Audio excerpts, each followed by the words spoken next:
नमस्कार मु जुलूस सर आपण मानकु स्वागत जनाऊची जुलूस सर यूट्यूब चैनल को पिला माने अष्टम श्रेणी साहित्य बही रे जो रही कविता शिक्षा दीक्षा ओके एई शिक्षा दीक्षा कवितार कवि हेउचंती वैष्णव पाणी ओके एई शिक्षा दीक्षा कवितार जो तार प्रश्नावली रही से सब गुड़ी को आज आमे आलोचना करिबा ओके आस पिला माने देखो एक नंबर कौन कहिची ना श्रीरामंक पितांक नाम कौन थिला समस्ते जानिथिबो पिला माने नाही श्रीरामचंद्रंकर पितांक नाम कौन थिला कौन रे ना श्रीरामचंद्रंक पितांकर नाम दशरथ थिला दशरथ तापर ख रामंक सहित आउ किए वनवास को जाइथिला ना रामंक सहित आउ किए जाइथिला रे ना रामंक सहित तांकर पत्नी सीता व अनुज लक्ष्मण वनवास को जाइथिले ओके तापर देखिबा प्रश्न नंबर ग कौन कहिछि भरत को प्रबोधना देबा पई राम कौन करिथिले भरत को प्रबोधना देबा पई रामचंद्र तांकु निजर पादुका ताकू कौन करथिले निजर पादुका प्रदान करथिले तापर घ दशरथंक प्राण त्याग घटनारू केउ विषयर सूचना मिले ना पुत्र प्रति पितार केते स्नेह और आंतरिकता रही थाए दशरथंक प्राण त्याग घटनारू सही विषयर सूचना मिले तापर देखिबा कौन कहिछि से पद पंकजे धाई करकु जोड़ी यह किए कहिछंती ना से पद पंकजे धाई करकु जोड़ी यह गण कवि वैष्णव पाणी राम वनवास गीतिनाट्यस्थ शिक्षा दीक्षा कविता रे कहिछंती अच्छा तापर देखिबा दुई नंबर देला क कौन कहला शिक्षा दीक्षा कविता रे रामायण वर्णित केउ घटनार परवर्ती प्रसंग वर्णना करा जाइछि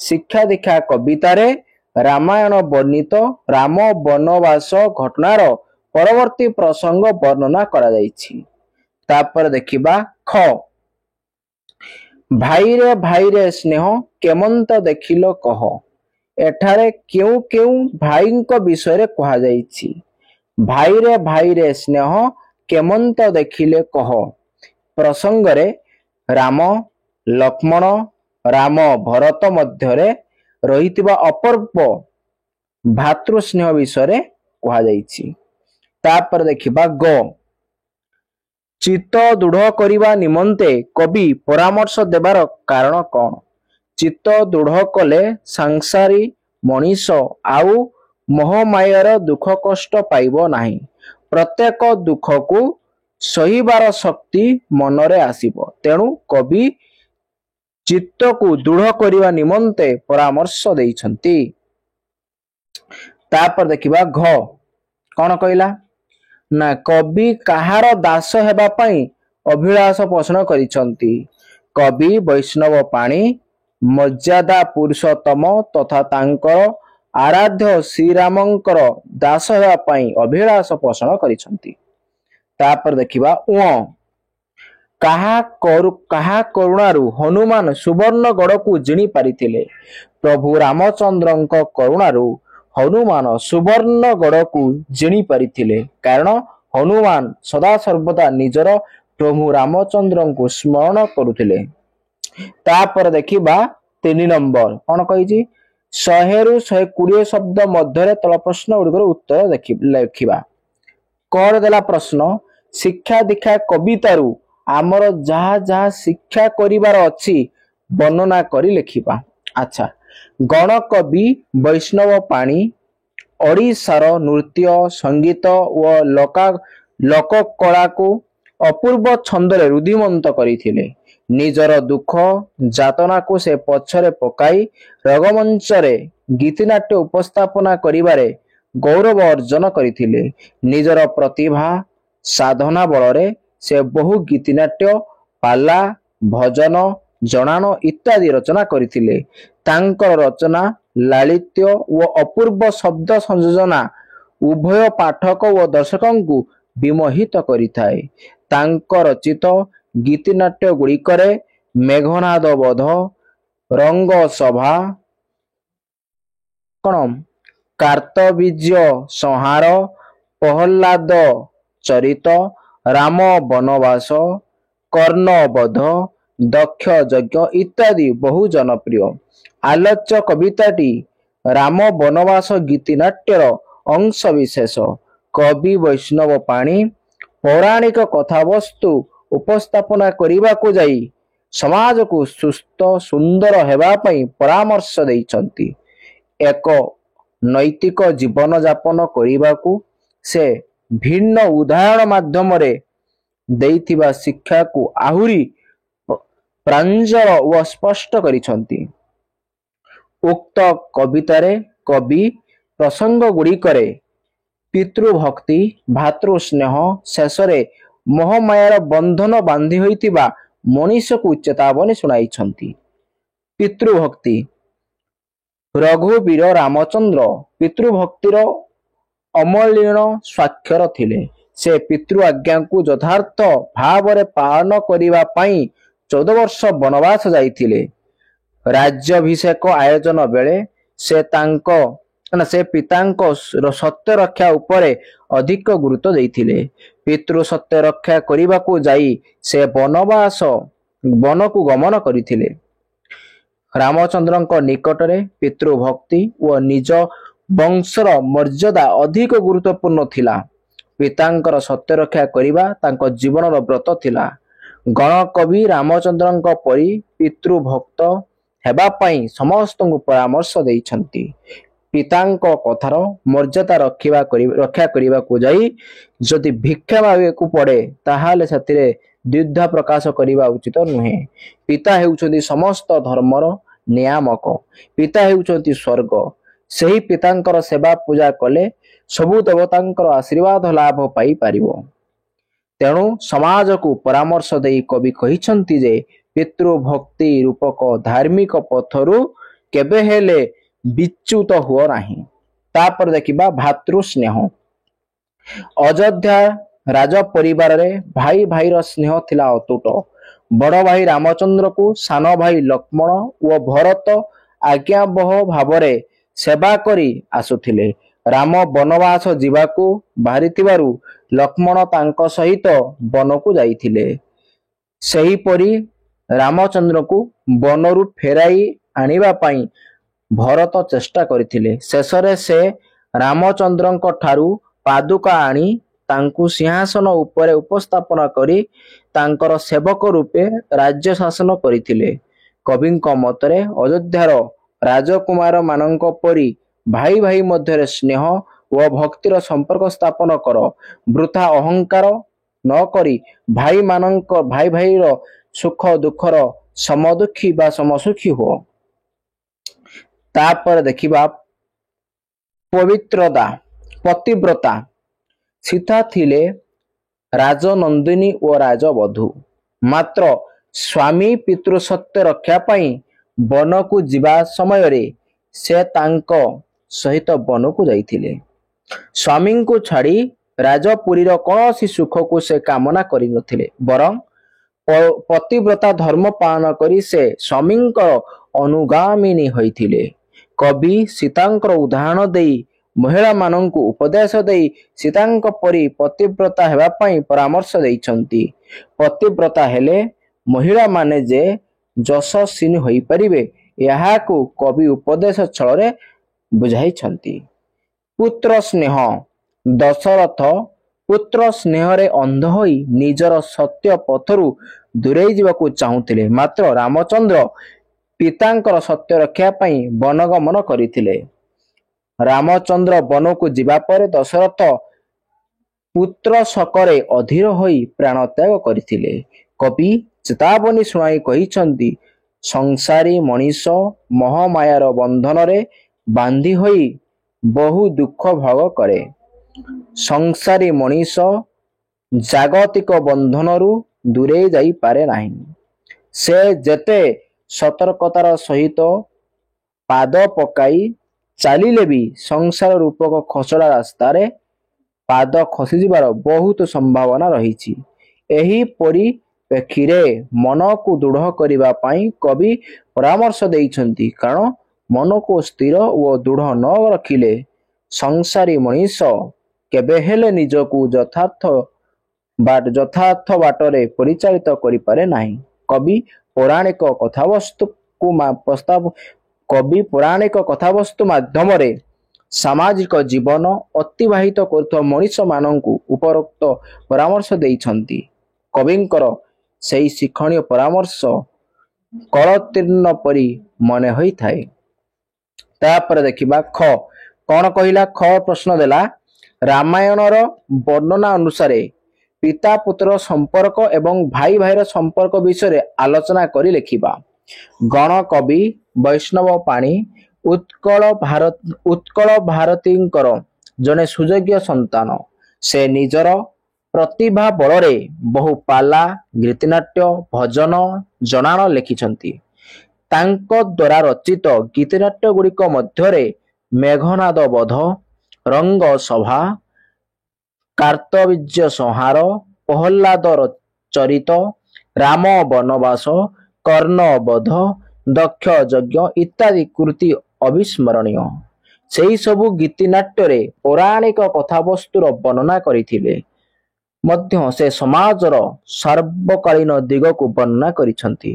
ଉନ୍ନତ ସମାଜ ଗଠନ ପାଇଁ ସମାନ ବୋଲି ଲେଖାଯାଇଛି। ଉନ୍ନତ ସମାଜ ଗଠନ ପାଇଁ ସେ ପ୍ରକାରାନ୍ତରେ ପରାମର୍ଶ ଦେଇଛନ୍ତି। ରାମାୟଣ ହେଉଛି ଆମ ସମାଜ ସଂସ୍କୃତିର ଆଦର୍ଶ ଗ୍ରନ୍ଥ। ସେଥିରେ ମର୍ଯ୍ୟାଦା ପୁରୁଷୋତ୍ତମ ରାମଚନ୍ଦ୍ରଙ୍କ ମାନବୀୟ ଲୀଳାକୁ ଅତି ସୁନ୍ଦର ଭାବରେ ବର୍ଣ୍ଣନା କରାଯାଇଛି। ଗଣକବି ବୈଷ୍ଣବ ପାଣି ରାମାୟଣର ଅଯୋଧ୍ୟାକାଣ୍ଡର ରାମ ବନବାସ କଥାବସ୍ତୁକୁ ତାଙ୍କର ଗୀତିନାଟ୍ୟ କଥାବସ୍ତୁ ରୂପେ ଗ୍ରହଣ କରି ସେଥିରେ ପିତା ପୁତ୍ର ମଧ୍ୟରେ ରହିଥିବା ନିବିଡ଼ ସମ୍ପର୍କ ଓ ଭାଇ ଭାଇ ମଧ୍ୟରେ ରହିଥିବା ଅନାବିଳ ସ୍ନେହର ଅତି ହୃଦୟଗ୍ରାହୀ ବର୍ଣ୍ଣନା କରିଛନ୍ତି। ପିତା ପୁତ୍ରର ସମ୍ପର୍କ ରାମାୟଣରେ ପିତା ପୁତ୍ର ସମ୍ପର୍କ କେତେ ନିବିଡ଼ ତାହାକୁ ସୁନ୍ଦର ଭାବରେ ବର୍ଣ୍ଣନା କରାଯାଇଛି। ସେ ରାଜା ହେଉ ବା ସାଧାରଣ ପ୍ରଜା ହେଉ ସମସ୍ତେ ସାଂସାରିକ ଜୀବନରେ ପତ୍ନୀ ଗ୍ରହଣ କଲା ପରେ ପୁତ୍ର କାମନା କରିଥାନ୍ତି। ସମସ୍ତଙ୍କର ବିଶ୍ୱାସ ଥାଏ ପୁତ୍ର ହିଁ ତାଙ୍କ ପିଣ୍ଡ ପାଣିର କାରଣ ହେବ। ପୁତ୍ ନାମକ ନରକରୁ ଉଦ୍ଧାର କରିବ। ପୁତ୍ର ହିଁ ହେବ ତାଙ୍କର ଭାଗ୍ୟ ଓ ଭବିଷ୍ୟତ। ପୁତ୍ର ପାଇଁ ତାଙ୍କର ବଂଶ ଓ କୁଳର ମର୍ଯ୍ୟାଦା ବଢ଼ିପାରିବ। ରାଜା ଦଶରଥଙ୍କର ବିବାହର ବହୁଦିନ ପର୍ଯ୍ୟନ୍ତ କୌଣସି ପୁତ୍ର ଜନ୍ମ ହୋଇନଥିଲେ। ତେଣୁ ସେ ପୁତ୍ରଷ୍ଟି ଯଜ୍ଞ କରାଇ ଚରୁଣ୍ଣର ଭାବରେ ପୁତ୍ର ସନ୍ତାନ ଲାଭ କରିଥିଲେ। ସେ ରାମ, ଲକ୍ଷ୍ମଣ, ଭରତ, ଶତ୍ରୁଘ୍ନ ନାମକ 4ଟି ପୁତ୍ର ଲାଭ କରିଥିଲେ। ପୁତ୍ର ଜନ୍ମ ପରେ ଦଶରଥ ବେଶ ଆନନ୍ଦିତ ହୋଇଥିଲେ। ସେହି ପୁତ୍ର ମାନଙ୍କୁ ବେଶ ଯତ୍ନରେ ଉପଯୁକ୍ତ ଶିକ୍ଷା ଦେଇ ଲାଳନ ପାଳନ କରିଥିଲେ। ପିତା ପୁତ୍ର ସମ୍ପର୍କ ହେଉଛି ଜନ୍ମ ଜନ୍ମର ସମ୍ପର୍କ। ପୁତ୍ର ହିଁ ପିତାଙ୍କୁ ଯଶସ୍ୱୀ କରିଥାଏ। କୌଣସି ଏକ ଦୁର୍ବଳ ମୁହୂର୍ତ୍ତରେ ରାଜା ଦଶରଥ ତାଙ୍କର ମଝିଆ ରାଣୀ କୈକେୟୀଙ୍କୁ 2ଟି ବର ଦେବା ପାଇଁ ସତ୍ୟ କରିଥିଲେ। ଜ୍ୟେଷ୍ଠ ପୁତ୍ର ରାମଚନ୍ଦ୍ରଙ୍କର ଯେତେବେଳେ ରାଜସିଂହାସନର ବସିବା ପାଇଁ ଅଭିଷେକ ଉତ୍ସବର ଆୟୋଜନ ହେଉଥିଲା, ସେହି ସମୟରେ ରାଣୀ କୈକେୟୀ କୁମନ୍ତ୍ରଣାର ବଶବର୍ତ୍ତୀ ହୋଇ ରାଜାଙ୍କୁ 2ଟି ବର ମାଗିଥିଲେ। ପ୍ରଥମ ବର ଅନୁସାରେ ରାମଚନ୍ଦ୍ର 14 ବର୍ଷ ବନବାସ ଯିବେ ଏବଂ ଦ୍ୱିତୀୟ ବର ଅନୁସାରେ ତାଙ୍କ ପୁତ୍ର ଭରତ ସିଂହାସନ ଆରୋହଣ କରିବେ। ଏହିଭଳି କଥା ଶୁଣି ରାଜା ଦଶରଥ ଦୁଃଖରେ ଭାଙ୍ଗି ପଡ଼ିଥିଲେ। ତାଙ୍କର କଥାକୁ ଫେରାଇ ନେବା ପାଇଁ ସେ ରାଣୀ କୈକେୟୀଙ୍କୁ ଅନୁରୋଧ କରିଥିଲେ। କାରଣ ରାମଙ୍କୁ ଛାଡ଼ି ରାମଙ୍କ ପ୍ରତି ଏଭଳି ଅବିଚାର କରି ସେ କେବେ ହେଲେ ବଞ୍ଚି ପାରିବେ ନାହିଁ। ପୁତ୍ର ପାଇଁ ସେ ସତ୍ୟ ଭଗ୍ନ ହେବା ପାଇଁ ମଧ୍ୟ ପ୍ରସ୍ତୁତ ଥିଲେ। କାରଣ ସତ୍ୟ ଭଗ୍ନ ହେଲେ ହୁଏତ ତାଙ୍କର କ୍ଷତି ହୋଇପାରେ, ମାତ୍ର ରାମଙ୍କୁ ସେ କେବେ ହେଲେ ପାଖରୁ ଛାଡ଼ି ପାରିବେ ନାହିଁ। ବାସ୍ତବରେ ରାଜା ହୋଇ ମଧ୍ୟ ଦଶରଥ ପୁତ୍ର ପାଇଁ ବିକଳରେ କ୍ରନ୍ଦନ କରିଥିଲେ, ମାତ୍ର କୌଣସି କଥାରେ କୋକେ ରାଜି ହୋଇନଥିଲେ। ରାମଚନ୍ଦ୍ରଙ୍କ ନିକଟରେ ଏ ଖବର ପହଞ୍ଚି ଯାଇଥିଲା। ସେ ପିତାଙ୍କର ସତ୍ୟ ପାଳନ ପାଇଁ 14 ବର୍ଷ ବନବାସ ଯିବା ପାଇଁ ପ୍ରସ୍ତୁତ ହେଲେ। ସେ କାହାରି ପରାମର୍ଶକୁ ନ ମାନି କେବଳ ପିତାଙ୍କର ମର୍ଯ୍ୟାଦାକୁ ରକ୍ଷା କରିବା ପାଇଁ ଦୃଢ଼ ଶପଥ କରି ଅରଣ୍ୟକୁ ଯାଇଥିଲେ। କବି ଏହି ପରିପ୍ରେକ୍ଷୀରେ ସମାଜକୁ ଦିଗ୍ଦର୍ଶନ ଦେଇ କହିଛନ୍ତି, ପିତାଙ୍କର କଥା ରକ୍ଷା କରିବାକୁ ଯାଇ ଭିକ୍ଷା କରିବାକୁ ପଡ଼ିଲେ ମଧ୍ୟ ପୁତ୍ର ତାହା କରିବା ଉଚିତ। କବିଙ୍କ ଭାଷାରେ ଶିକ୍ଷା କର ପିତୃଭକ୍ତି, ଦୀକ୍ଷା କର ଏହି ନୀତି, ଭିକ୍ଷା କର ପଛେ ସତ୍ୟ ବାଟ ନ ଛାଡ଼। ପୁତ୍ର ନିକଟରେ ପିତା ହେଉଛି ଧର୍ମ, ପିତା ହେଉଛି ସ୍ୱର୍ଗ। ତେଣୁ ସେହି ପିତାଙ୍କୁ ସନ୍ତୁଷ୍ଟ କଲେ ପୁତ୍ର ସବୁ ଦେବତାଙ୍କର ଆଶୀର୍ବାଦ ଲାଭ କରିପାରିବ। ସେହିପରି ପୁତ୍ର ସ୍ନେହକୁ ସାଧାରଣ ସଂସାରୀ ମଣିଷ ପରି ରାଜା ଦଶରଥ ଉପେକ୍ଷା କରି ପାରିନାହାନ୍ତି। ବରଂ ରାମଚନ୍ଦ୍ର ବନକୁ ଗମନ କଲା ପରେ ମାନସିକ ଯନ୍ତ୍ରଣାରେ ଘାରି ହୋଇଥିଲେ। ଶେଷରେ ସେହି ପୁତ୍ରକୁ ଝୁରି ଝୁରି ଶେଷ ନିଶ୍ୱାସ ତ୍ୟାଗ କରିଥିଲେ। କବିଙ୍କ ମତରେ ପିତା ପୁତ୍ରର ସମ୍ପର୍କ କେତେ ନିବିଡ଼ ତାହା କେହି କହିପାରିବେ ନାହିଁ। କବି ଏହାକୁ ବୁଝାଇ କହିଛନ୍ତି। କବିଙ୍କ ଭାଷାରେ ପୁତ୍ରେ ପିତା ସ୍ନେହ କେଡ଼େ, ପୁତ୍ର ବିନେ ପ୍ରାଣ ଛାଡ଼େ, ଭାଙ୍ଗି କେ ପାରିବ ଗୂଢ଼ ସ୍ନେହର ବାଡ଼। ପୁତ୍ର ହେଉଛି ସ୍ନେହ ରୂପକ ବାଡ଼କୁ କୌଣସି ପିତା ଭାଙ୍ଗି ପାରିବ ନାହିଁ, କିମ୍ବା ପୁତ୍ରକୁ ଛାଡ଼ି କୌଣସି ସମୟରେ ପିତା ସୁଖୀ ହୋଇପାରିବ ନାହିଁ। ଭାଇ ଭାଇର ସମ୍ପର୍କ ଦେଖିବା। ରାମାୟଣରେ ଭାଇ ଭାଇର ସମ୍ପର୍କ ଅନାବିଳ ସ୍ନେହର ବର୍ଣ୍ଣନା ରହିଛି। ସେହି ସ୍ନେହ ଓ ଆନ୍ତରିକତାର ଭାବକୁ ଗଣକବି ବୈଷ୍ଣବ ପାଣି ରାମ ବନବାସ ଗୀତିନାଟ୍ୟରେ ସୁନ୍ଦର ଭାବରେ ଉପସ୍ଥାପନ କରିଛନ୍ତି। ଅଯୋଧ୍ୟା ରାଜପୁରୀରେ ଭାଇ ଭାଇର ସ୍ନେହ ଥିଲା ନିବିଡ଼। ରାମ, ଲକ୍ଷ୍ମଣ, ଭରତ, ଶତ୍ରୁଘ୍ନ କେହି କାହାକୁ ମୁହୂର୍ତ୍ତେ ଛାଡ଼ି ରହିପାରୁନଥିଲେ। ସତେ ଯେପରି କାୟା ପଛରେ ଛାୟା ଲାଗି ରହିଲା ପରି ରାମଙ୍କ ପାଖେ ପାଖେ ଲକ୍ଷ୍ମଣ, ଭରତଙ୍କ ପାଖେ ପାଖେ ଶତ୍ରୁଘ୍ନ ରହୁଥିଲେ। ତଥାପି ସମସ୍ତେ ଜ୍ୟେଷ୍ଠ ଭ୍ରାତା ରାମଙ୍କୁ ଅଧିକ ଭକ୍ତି ଓ ମର୍ଯ୍ୟାଦା ଦେଉଥିଲେ। ଅପର ପକ୍ଷରେ ରାମଚନ୍ଦ୍ର ମଧ୍ୟ ତାଙ୍କର ଅନୁଜମାନଙ୍କୁ ପ୍ରାଣଠାରୁ ଅଧିକ ପ୍ରିୟ ମନେ କରୁଥିଲେ। ରାମଚନ୍ଦ୍ର ଯେତେବେଳେ ପିତୃସତ୍ୟ ପାଇଁ ବନ ଗମନ କରିବାକୁ ବାହାରିଲେ, ତାଙ୍କ ସହିତ ଅନୁଜ ଲକ୍ଷ୍ମଣ ବନକୁ ଯିବା ପାଇଁ ଇଚ୍ଛା କରିଥିଲେ। ବଡ଼ ଭାଇ ରାମଙ୍କୁ ଛାଡ଼ି ସେ ରାଜପୁରୀରେ ରହିପାରିବେ ନାହିଁ ବୋଲି ସେ ନିଷ୍ପତ୍ତି ନେଇଥିଲେ। ଲକ୍ଷ୍ମଣ ବନକୁ ଯିବା ପାଇଁ ଅଗ୍ରଜ ରାମଚନ୍ଦ୍ରଙ୍କୁ ଅନୁରୋଧ କରିଥିଲେ। ରାମଚନ୍ଦ୍ର ସୁଖ ଦୁଃଖର ସାଥୀ ହେବା ପାଇଁ ସେ ଚାହିଁଥିଲେ। ପୁନଶ୍ଚ ରାମଚନ୍ଦ୍ର ବନକୁ ଯିବା ସମୟରେ ଭରତ ମାମୁଁ ଘରେ ରହିଥିଲେ। ସେ ରାଜପୁରୀକୁ ଫେରି ସବୁ ବିଷୟ ଅବଗତ ହେଲା ପରେ ଗଭୀର ଦୁଃଖ ପ୍ରକାଶ କରିଥିଲେ। ମା କରିଥିବା ଭୁଲକୁ ସୁଧାରିବା ପାଇଁ ସେ ଚେଷ୍ଟା କରିଥିଲେ। ରାମଚନ୍ଦ୍ରଙ୍କୁ ବନକୁ ଫେରାଇ ଆଣିବା ପାଇଁ ସେ ଅରଣ୍ୟକୁ ଯାଇଥିଲେ। ଭରତଙ୍କର ଚିତ୍ରକୂଟ ନାମକ ସ୍ଥାନରେ ବଡ଼ ଭାଇ ରାମଙ୍କ ସହିତ ସାକ୍ଷାତ ହୋଇଥିଲା। ଅଯୋଧ୍ୟା ଫେରିବା ଲାଗି ଭରତ ରାମଚନ୍ଦ୍ରଙ୍କୁ ବହୁତ ଅନୁରୋଧ କରିଥିଲେ। ରାମଚନ୍ଦ୍ର ଅଧିକ ସ୍ନେହ ଥିବାରୁ ଶ୍ରୀରାମ ତାଙ୍କୁ ନିଜର ପାଦୁକା ଦେଇଥିଲେ। ପ୍ରବର୍ଦ୍ଧନା ଦେଇ ସେ ଭରତଙ୍କୁ ଅଯୋଧ୍ୟାକୁ ପଠାଇ ଦେଇଥିଲେ ଓ ରାଜ୍ୟ ଶାସନ କରିବାକୁ ଆଦେଶ ଦେଇଥିଲେ। ସୁତରାଂ ରାମ, ଲକ୍ଷ୍ମଣ, ଭରତ ଓ ଶତ୍ରୁଘ୍ନଙ୍କ ଭିତରେ ଯେପରି ଭାଇ ଭାଇର ପବିତ୍ର ସ୍ନେହ ସମ୍ପର୍କ ରହିଥିଲା, ତାହା ସାଧାରଣ ମଣିଷ ପାଇଁ ଆଦର୍ଶ ବୋଲି କବି କହିଛନ୍ତି। ଭାତୃଭାବକୁ ବଜାୟ ରଖିବା ପାଇଁ ମନରୁ ଅହଙ୍କାର ଦୂରେଇ ଦେବାକୁ କବି ପରାମର୍ଶ ଦେଇଛନ୍ତି। କବିଙ୍କ ଭାଷାରେ ଭାଇରେ ସ୍ନେହ କେମନ୍ତେ ଦେଖିଲ କହ, ବୃଥା ଅହଙ୍କାର ମନେ ଆଉ ନ ପଡ଼। ବାସ୍ତବରେ ରାମାୟଣରେ ଭାଇ ଭାଇର ସ୍ନେହ ଏବଂ ପିତା ପୁତ୍ର ସମ୍ପର୍କକୁ ଯେଭଳି ବର୍ଣ୍ଣନା କରାଯାଇଛି, ତାହା ଯୁଗ ଯୁଗ ପାଇଁ ଅମଳିନ ରହିବ, ସେଥିପାଇଁ ସନ୍ଦେହ ନାହିଁ। ତାପରେ ଦେଖିବା ଆମେ ପିଲାମାନେ 4 ନମ୍ବର, ଆସ ସରଳ ଭାଷାରେ ବୁଝାଇ ଲେଖିବା। ହେଲା, କଟା ଦେଲା କଣ? ଭାଇରେ ଭାଇରେ ସ୍ନେହ କେମନ୍ତେ ଦେଖିଲ କହ, ବୃଥା ଅହଙ୍କାର ନ ରହେ ଆଉ ନରେ ଆଉ ନ ପଡ। এই ଉକ୍ତିକୁ ନିଜ ଭାଷାରେ ବୁଝାଇ ଲେଖିବା। ଭାଇରେ ଭାଇରେ ଡଟ ଡଟ ଡଟ ନ ପଡ।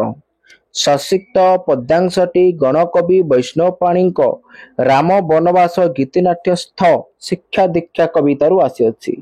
ଏଠାରେ କବି ଅଯୋଧ୍ୟାପୁରରେ ରହିଥିବା ଭାତୃ ପ୍ରେମର କାରଣ ଦେଇ ଉଦାହରଣ ଦେଇ ତାଙ୍କୁ ସମସ୍ତ ଅନୁରୋଧ କରୁଛନ୍ତି ବୋଲି ପରାମର୍ଶ ଦେଇଛନ୍ତି।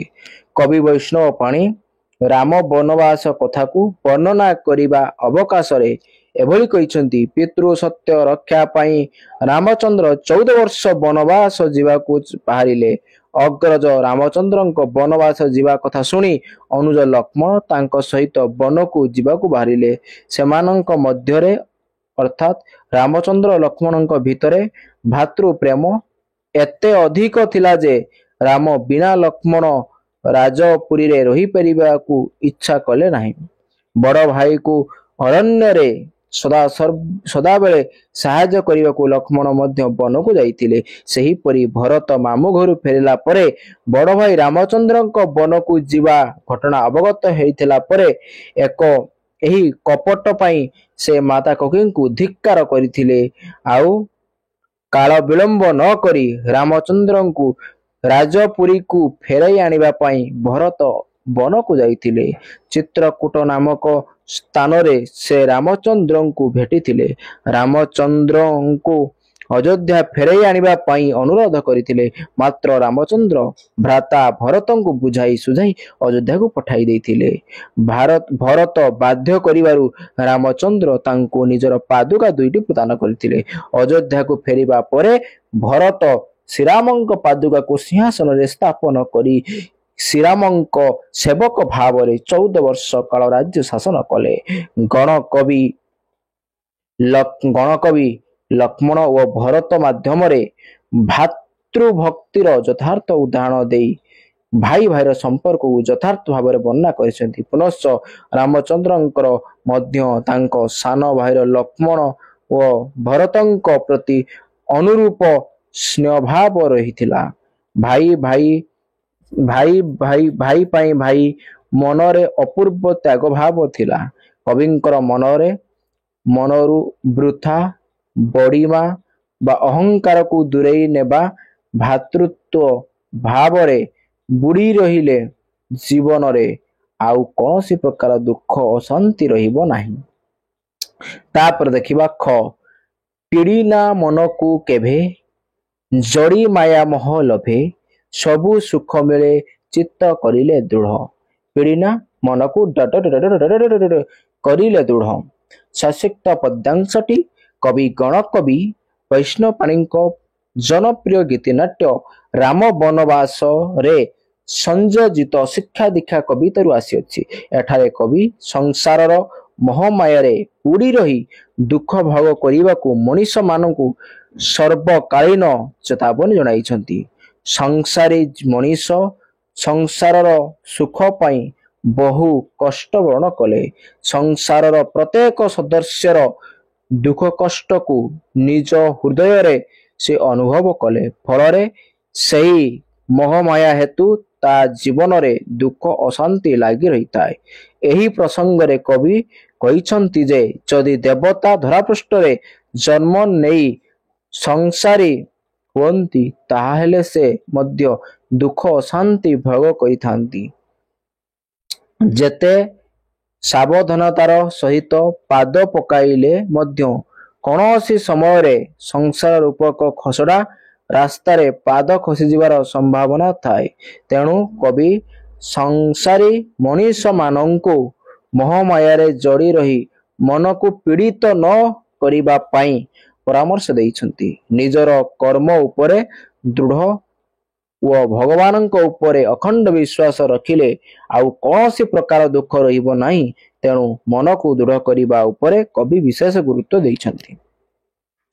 ତାପରେ ଦେଖିବା 5 ନମ୍ବର, आस कविता को आवृत्ति करवा गाइब तमे माने हला कविता को निजे गाइब आ शिक्षा दीक्षा कवितार कवि एपरी किसी शब्द व्यवहार करिसेंती जो माने जो मानक जगु कविताटी श्रुति मधुर होई परिछि केत कवि कविटी को मन दे पढ़ी कविताटी को मन दे पढ़िबा एवं से शब्द गुडी लिखिबा नहीं माने कवितारू एमिति शब्द देइछि जोवाक कविता को बहुत सुमधुर करूछि हला श्रुति मधुर करूछि सुनिया भाई हमको आनंदित लागुछि सेहि बेला किछि शब्द आमे एडी लिखिबा हला देखो कोन देइछि ना भक्ति नीति केड़े छाड़े दृढ़ बाड़ सुधा विघ्न बाधा केभे लभे छाड़ पड़ लड़ बाड़ देखी सुखी आस दास जड़ गड़ ओके तापर देखिबा 6 नंबर कौन कहिछि शून्य स्थान पूर्ण कर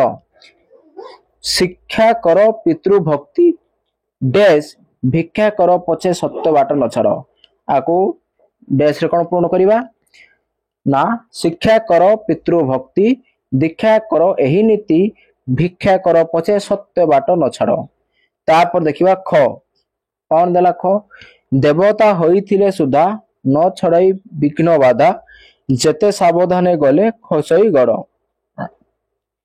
तापर देखिबा 7 नंबर बड़ कठरी रे केते गुडी शब्द रहिछि जो शब्द गुडी को गुण को बुझाऊ नहीं सेगुड़ी को बाची सान कठोर लिखिबा अच्छा सत्य गुण को बुझाऊची भक्त ये गुण को बुझाऊ नहीं दास ये भी गुण को बुझाऊ नहीं हला आउ के भक्ति बुझाऊची स्नेह बुझाऊची नहीं सुख सुखडा कौनसी गुण को बुझाऊ नहीं जस गुण को बुझाऊ नहीं पीड़ा गुण को बुझाऊ नहीं हैला ताने भक्त दास सुख पीड़ा जस एगा हबो एगा सब कौनसी गुण को बुझाऊ नहीं तापर देखिबा 8 नंबर तळे दियाइथिबा उक्ति मध्यरु जेउटी कविंकर परामर्श नुहे बोली भाबुछो ताको कठरी मध्यरे लिखिबा अच्छा तबे करे देइछि सत्य बाट न छाड़िबा पाई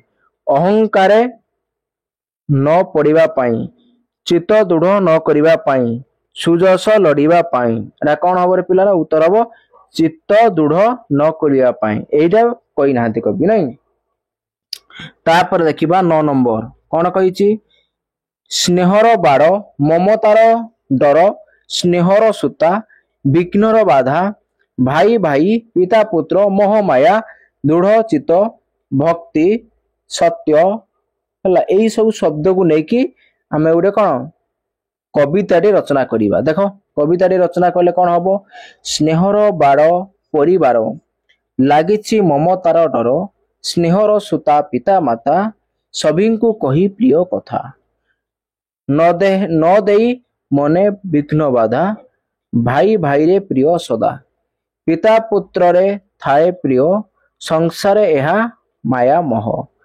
मन चित्त को दृढ़ करी कपट भाव परिहर गुरु जने भक्ति करी सत्य रे दिन नबे हरि तापर देखिबा 10 नंबर कौन कहिछि लोभ शब्दरु नाम धातु क्रिया गठन कले लभाइबा बा लभेइबा हबो निम्नरे प्रदत्त शब्दरु नाम धातु क्रिया गठन करी समान को वाक्य व्यवहार करिबा अच्छा देखो